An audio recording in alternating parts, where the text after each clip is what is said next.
السلام علیکم ناظرین، امید کرتی ہوں کہ آپ سب خیریت سے ہوں گے۔ آج کا ٹاپک ہماری زندگی کا سب سے اہم کام جس پر ہماری توجہ ہی نہیں۔ یہ ویڈیو ان کے لیے بہت اہمیت کی حامل ہے جو والدین ہیں۔ ہماری زندگیوں میں ایک ایسا کام ہے جو دنیا کے باقی تمام کاموں سے زیادہ اہم ہے۔ زمانہ قدیم سے اس کام کی اہمیت میں کوئی کمی نہیں آئی۔ ہماری زندگی کا ہر لمحہ، ہمارا حال، ہمارا مستقبل اس کام سے جڑا ہے۔ یہ کام جتنا اہم ہے اتنا ہی مشکل بھی ہے۔ ہم سب اس کی اہمیت اور مشکل سے آگاہ ہیں، مگر اس کے باوجود زیادہ تر لوگ اس کام میں دلچسپی نہیں لیتے۔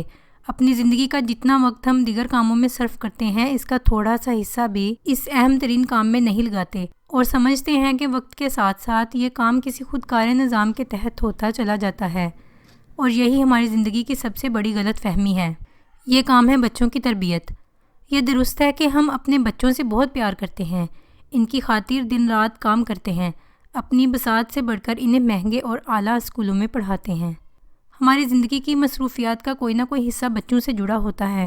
ماؤں کی زندگیاں تو اپنے بچوں کے گرد ہی گھومتی ہیں، خاص طور پر اگر وہ چھوٹے ہوں۔ بچے اگر بیمار ہو جائیں تو ہماری جان نکل جاتی ہے۔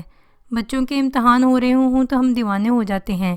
ان کے نمبر اچھے آ جائیں تو ہم خوشی سے پاگل ہو جاتے ہیں، نمبر برے آ جائیں تو پریشان ہوتے ہیں۔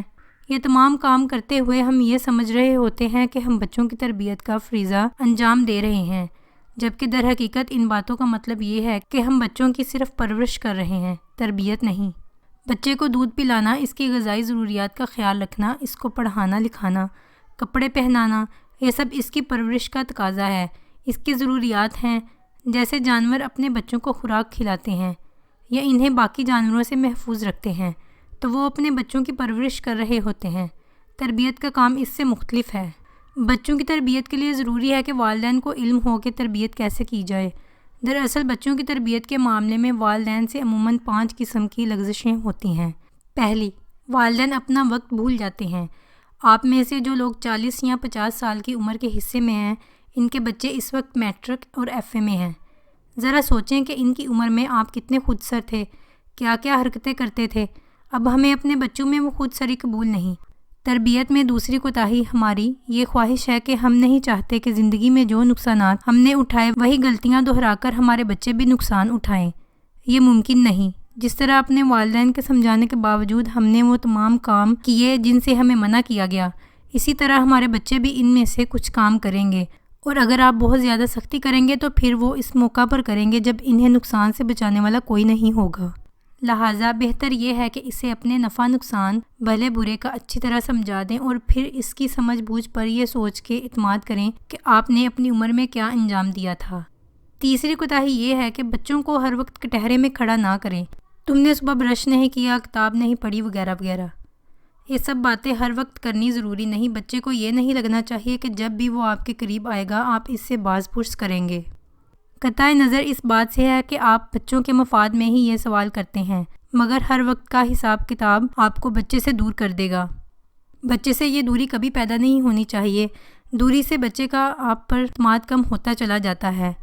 چوتھی بات، اگر ہم یہ چاہتے ہیں کہ بچے کوئی اچھی عادت اپنائیں یا کوئی ہنر سیکھیں تو یہ کام محض ہمارے حکم جاری کرنے سے نہیں ہوگا۔ اگر آپ چاہتے ہیں کہ آپ کے بچے روزانہ صبح ورزش کریں تو حکم دینے کی بجائے خود صبح اٹھیں اور ورزش کے لیے انہیں اپنے ساتھ لے جائیں۔ آخری بات، ہم بچوں میں اعلیٰ کردار کی خصوصیات تو دیکھنا چاہتے ہیں مگر خود ان کا عملی مظاہرہ نہیں کر پاتے۔ اگر ہم چاہتے ہیں کہ ہمارے بچے وعدے کی پاسداری کریں، سچ بولیں، دیانتدار بنیں، دوسروں کی رائے کا احترام کریں، دلیل سے بات کریں، تو ہمیں ان تمام باتوں پر خود عمل کرنا ہوگا۔ ایک خاص عمر کے بعد بچوں کو صرف دلیل کے بل بوتے پر ہی سمجھایا جا سکتا ہے، حکم کے زور پر نہیں۔ بچے وہ نہیں بنتے جو آپ انہیں بنانا چاہتے ہیں، بچے وہ کرتے ہیں جو وہ آپ کو عملاً کرتا ہوا دیکھتے ہیں۔ ناظرین، امید کرتی ہوں کہ یہ ویڈیو آپ کو ضرور پسند آئی ہوگی۔ اس ویڈیو کو زیادہ سے زیادہ شیئر کیجیے، لائک کیجیے اور میرے چینل کو ضرور سبسکرائب کیجیے۔ اگلی ویڈیو میں ملاقات ہوگی، تب تک کے لیے اللہ حافظ۔